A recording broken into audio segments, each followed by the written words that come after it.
Talk about subclasses. This is a topic we have not discussed before. So a subclass is just any class that inherits from another class.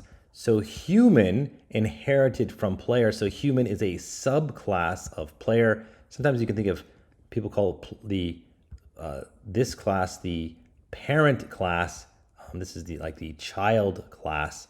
But so human inherits or is a subclass of player. It's like beneath it. It really just adds more features to player. So there is a built-in function in Python. So this comes available to you whenever you start programming. It's always available.